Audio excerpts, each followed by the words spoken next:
Hey everyone, this is Chris Wyllie, the game changer, neuroplastician, doing a lot of brain work here to image the brain to see where your brain's at and then optimize the brain through all kinds of neuroplasticity techniques and technologies, including Neurofield, Neurofeedback, Neurolinguistic Programming, Hyperbaric Oxygen Therapy, brain nutrition, and complete game plans to rewire and optimize the brain. Now, the first important step to optimizing your brain is seeing where you're actually at. You know, there's like over 6 different types of ADD. Anxiety can be caused by 6 different things in the brain fog, sleep issues, depression, memory. All these different things can be caused by specific imbalances in the brain. So it's really important to see where your brain is at, so to see what you may need to optimize your brain. And what we have here is we're doing QEEG brain mapping, which now, if you can see on the screen, is showing the brainwave output of the 22 sites in the brain, from frontal lobes to parietal lobes, occipital lobes, temporal lobes, showing the brainwave output. So what we're going to do is, how this works is we're going to do a 1-minute recording where Mike here is going to just look at one point, keep your eyes nice and still. We're going to record the EEG data, and then we're going to compute a brain map, which is going to show Mike's brain like a map of the world. And I'm going to dive into the analysis and explain some of the things that we see and how precise and effective this can be to designing a customized brain optimization program and strategies for yourself. So here we go, Mike. Keep your eyes nice and still.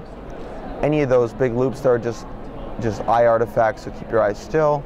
If you need to blink, just do a big blink. And then all these things have some different traits. And while this is going, I'm just observing, see if anything jumps out. Overall, Mike's got a pretty high voltage brain. I just scale the voltage up.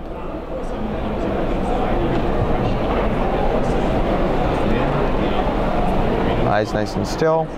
20 more seconds.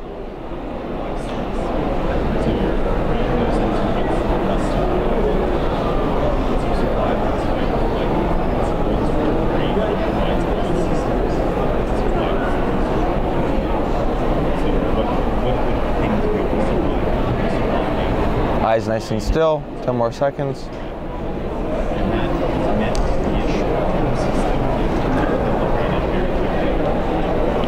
Alrighty, so now I'm going to take the data. So overall, Mike, nothing is completely jumping out in your brain. Your brain, there's a lot of beta throughout the whole brain. But as you can see is, when you look at these,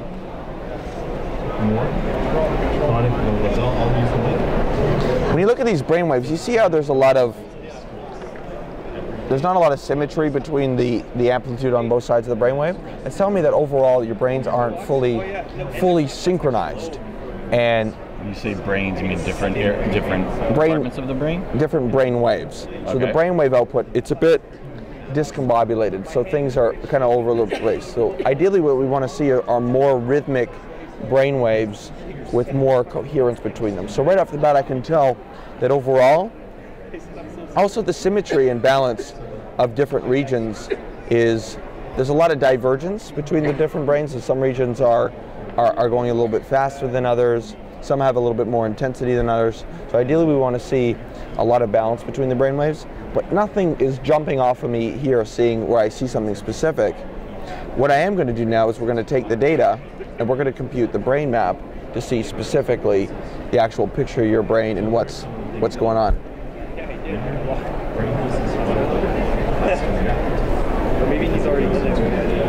What are you doing here? Just taking random cuts? No, you see how that's when your eyes move. So I'm just gonna cut out the artifact and grab the true brain data. Yeah. So there was a few eye movements there. You see there? That's all clean brain data. So grab.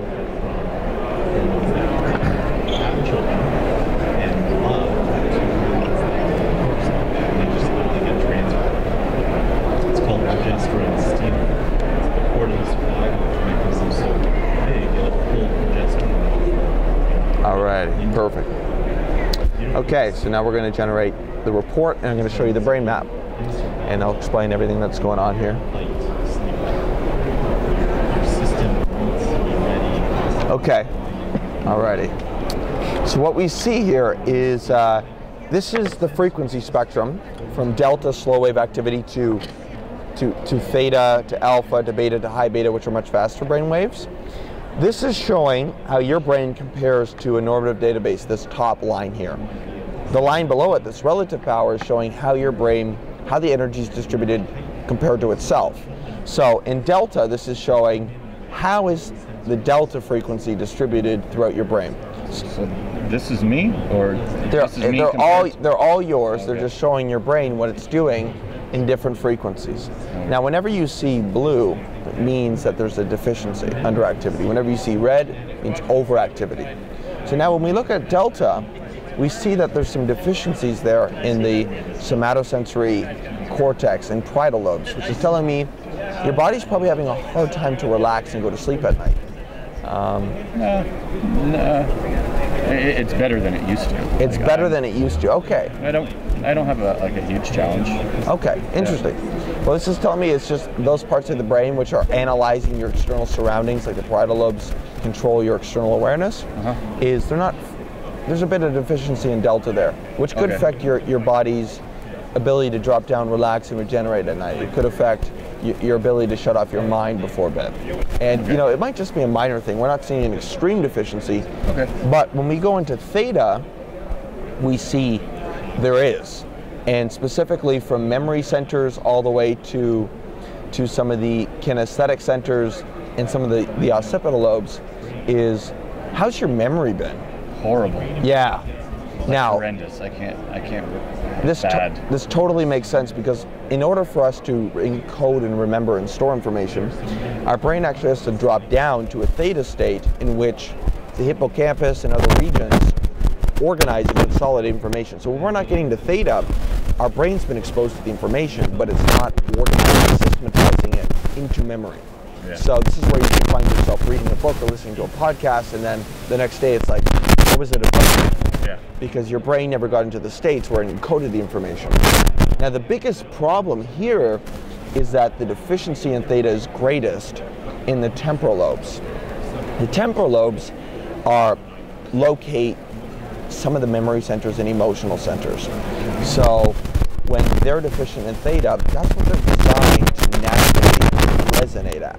So the temporal lobes, and specifically the hippocampus, it's like 6 to 9 hertz. Yeah. And that's the theta frequency. So when you have the deficiency there, it's telling me that those networks may be highly stressed and aren't functioning in an optimal way. Now this could tie to some deficiencies in neurotransmitters like GABA. So one of the things I would recommend for sure for you would be something like a magnesium threonate. Now can I take notes, or? Yeah, I'll write these all down for you.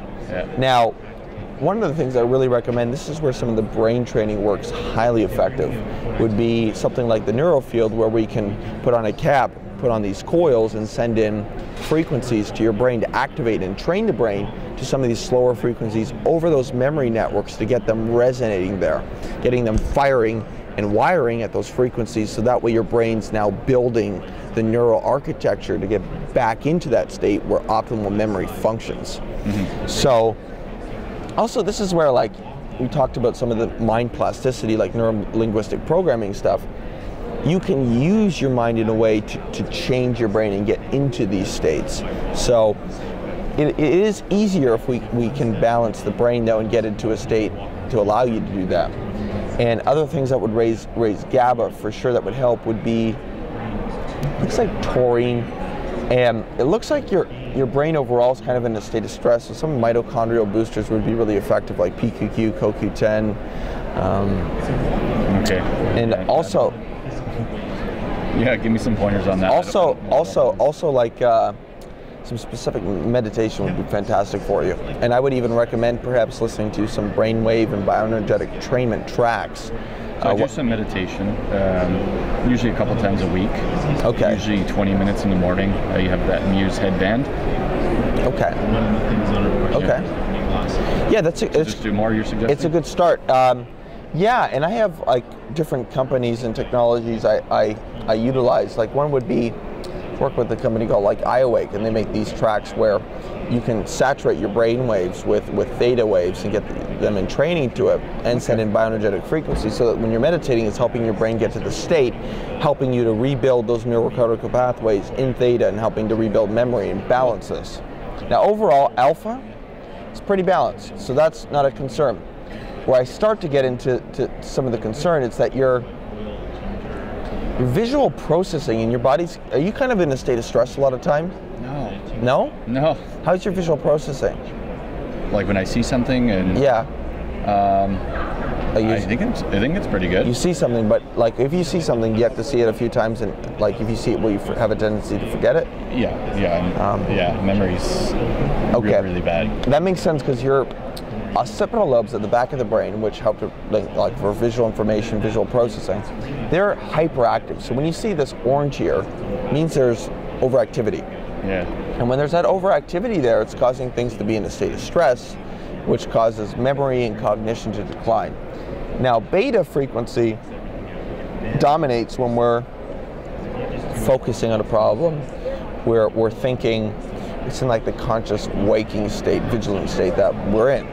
Now, when you're in that state, regions like your left frontal lobe, like you have a tendency to analyze and like overanalyze things and think things like over and over and over, and sometimes get stuck. Yeah. Well, that's because your left frontal lobe is just hyperactive.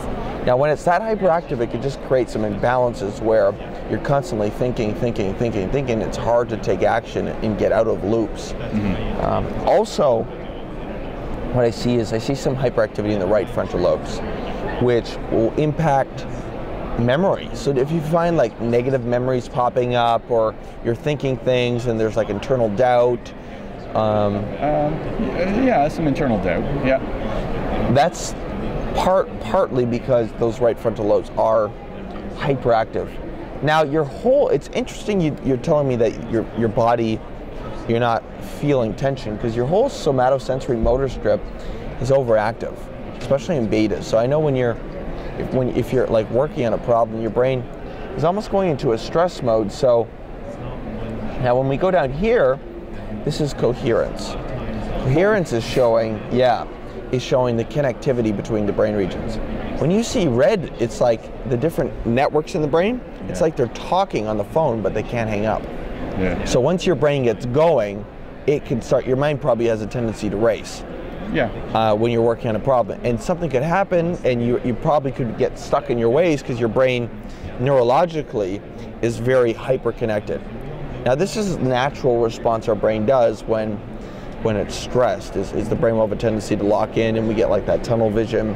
Yeah. Now, what this does is it creates rigidity. It makes it hard for us to be flexible in our thoughts. It makes it harder for us to be creative. It makes it harder for us to access deeper and more powerful aspects of our being, and express them and get motivated, get determined, and make big things happen. So one of the things we really want to do would be to raise serotonin. Now I have a beverage that I've created. It's called the Loving Libido Mocha, and it has like cacao, some coffee and fats if you drink coffee. Yeah. Now that will help to raise serotonin. The reason why we want to raise serotonin, that helps to increase the flexibility. That will basically open the brain up and allow you to build new neurocortical pathways.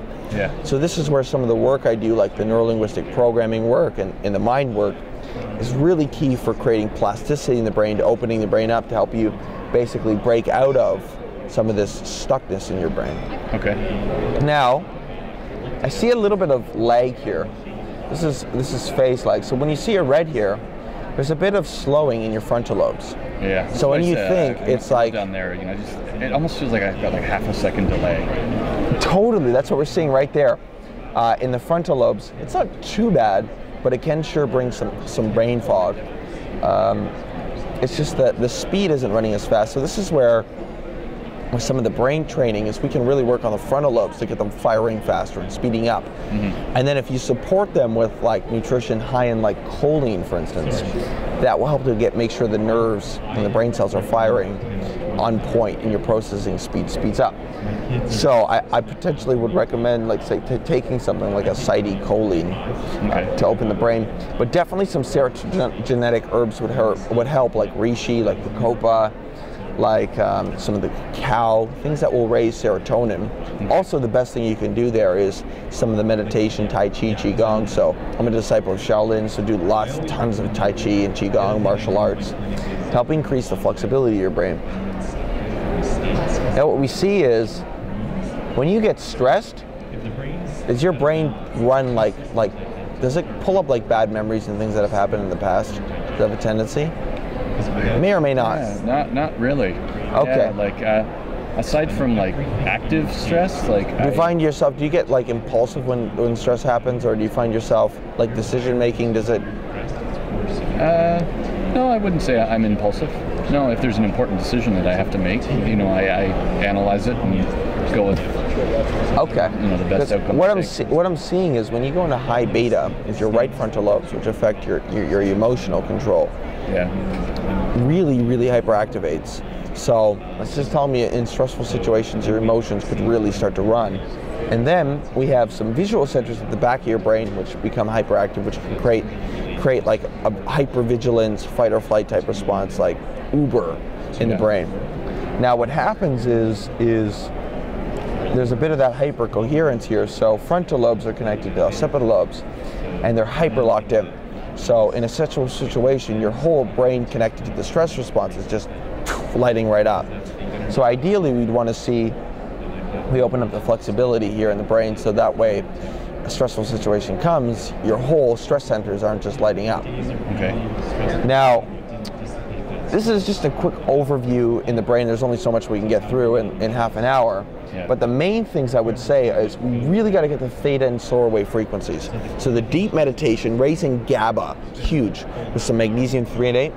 I would recommend like coming in for some brain training. Write a couple of these down? I'll write all these down for you, yeah. Cool. Would be some brain training where we do some like neurofeedback to help balance out this high beta, because your brain's constantly living, looks like, in a state of like thinking, processing.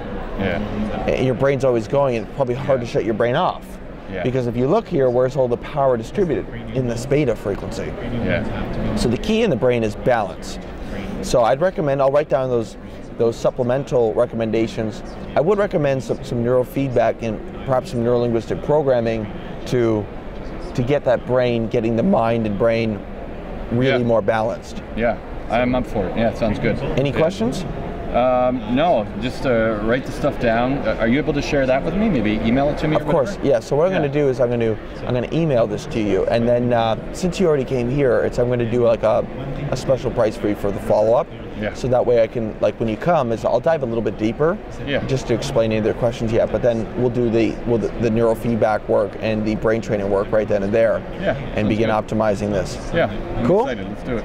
Okay, man. Yeah. Now, just for everyone who watches and see this video, is the main thing with each brain is every brain's unique, and it's just like in autism. If you've seen one brain, you've seen one brain because every autistic brain's unique. Same with any kid who has ADD. So having the brain imaging is really important to see precisely where the brain's at, where the imbalances are. And the cool thing is with the QEEG brain mapping is that we can begin to see the precise functional imbalances, and thus what the neurochemistry may be off in the energetics, and see how the speed is communicating, see where your brain's running fast or slow, and then design a tailored neuroplasticity game plan to optimize your brain, which includes neurofeedback, Neurofield, neurolinguistic programming, Qigong, Tai Chi, brain nutrition, and everything you could read about on the Game Changer Brain blog at www.gamechangerexpert.com. And this is Chris Wyllie, neuroplastician here at the Total Health Show, optimizing brains, having a fun time, and really bringing the next level science here to help people, to help you think better and start really being the best you can be. So hope you enjoyed this video and learned lots about the brain. Look forward to seeing you again.